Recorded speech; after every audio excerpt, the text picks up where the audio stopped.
to work in the gaming industry, you need to start somewhere.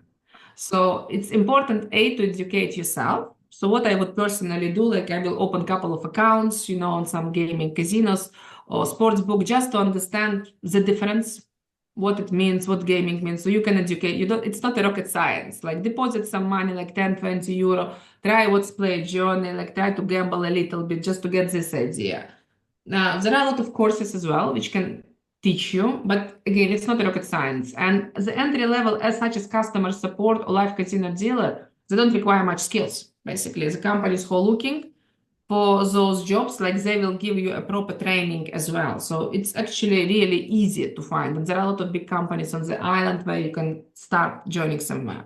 Once you start, like just basically your career, if you educate yourself, if you try to learn more skills, if you take extra responsibilities, like you will be curious, you will ask questions from your colleagues, you will progress. But it depends on yourself and the motivation. And also sometimes you don't have to be as low, because if, for example, let's say, good example, you work in recruitment for iGaming, and suddenly you decide to be employee of the company, you don't have to go from customer support because you already have a lot of data, knowledge, reality about what is gaming about. So you can be an account manager, you can be a marketing manager, you can find different sets of skills. Obviously, your salary might not be good as your current one, but again, it's a matter of time and motivation. So for example, if you're a surgeon, for example, and tomorrow you're going to be electrician, it's like, if to compare, you can't expect the same salary. But if you will be good in your job and what are you doing, you will obviously like get to that level and even high. It's more like, you have to, my advice here is you need to work hard and you have to be patient and you need to be obviously positive. If you don't like it, you can't survive. It's not, especially like customer support, it's a tough job because you might work nights, you might work shift. But if you have a goal, if you have a clear goal, if you're an ambitious person, you'll be there faster than sometimes you think. So that's basically my advice here. If somebody's starting in the gaming industry, do you think it's preferable to work in B2C or B2B? I would say in B2C, it depends again. So I was about to respond that B2C is easier because of customer support, but then evolution came into my mind at the B2B. And evolution, you can like basically, again, for live dealer, you can, if you have a good English and everything, you can basically get inside quite fast and they provide training and everything. So 50-50. As a hiring manager yourself, what do you look out for? What kind of key skills, elements do you look out for on a CV? First of all, I think it's a good question, actually, you're right. First of all, I don't like cover letters. I think it's a very old school because basically whatever you need to see, you will see on CV already because there is a section for hobbies.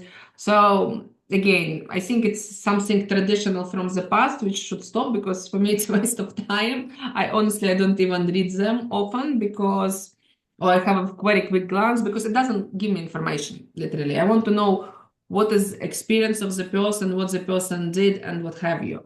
Now, what's very important is that dynamic of the format of how the CVs are presented have changed.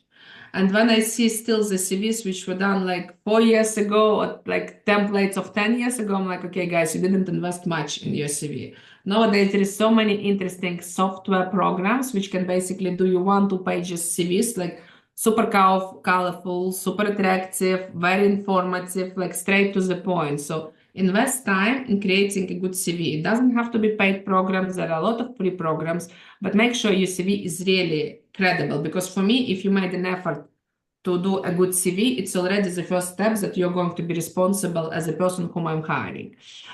Secondly, as well, it's salary expectations, like be realistic, because when, for example, I'm hiring, I don't know, for account manager and they see 150,000 euro on CV, it's already a big mismatch. So why to waste your time? Why to waste my time? So just Google, see, speak to your friends, understand a little bit of gaps. And to be honest, I would prefer personally not to put any salaries because, again, this is coming from experience. Like you have a conversation with the manager, with the hiring manager, like HR, and then you see. They would normally will tell you what is the gaps for this role and so on. So you wouldn't look greedy. For me, like when people start like pushing too much from day one about money, it's already like a bad sign. Also, information. When I see the person is changing the job every year, it's not a good sign. Something is wrong, unless there were really extraordinary circumstances which happened. The other very important advice, I always get a bit concerned when I see that the person is not working. But there can be genuine scenarios why. Like, for example, once I hired the person who was made redundant, and the person is still with the company, and it was an extremely good recruitment. So my advice here, if you're not working, you have to clearly explain why, even in your CV. For example, redundancy, just put it there so it wouldn't push people back, because people automatically, you will see as a manager, oh, maybe this person was fired, maybe something bad happened. Human nature tends to exaggerate a little bit too much. So like if it's a genuine case, make sure you communicate it very clearly already on the CV. And sometimes it actually can play in your favor, because people, when somebody is looking to hire like for yesterday, and you're already available, it can be also a big plus. And don't overdo things. So keep it clear, straight. Don't put too little, don't put too much.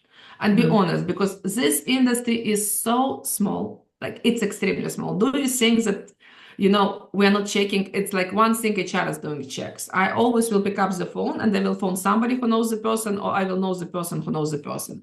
So please don't lie, because it's very, very, very easy to check. And then it's just going to end up like bad, because your CV is going to be declined. So for me, be honest. No point, and there is nothing, don't exaggerate things. Like if you're like that, it's like this. So that's another important thing about CV.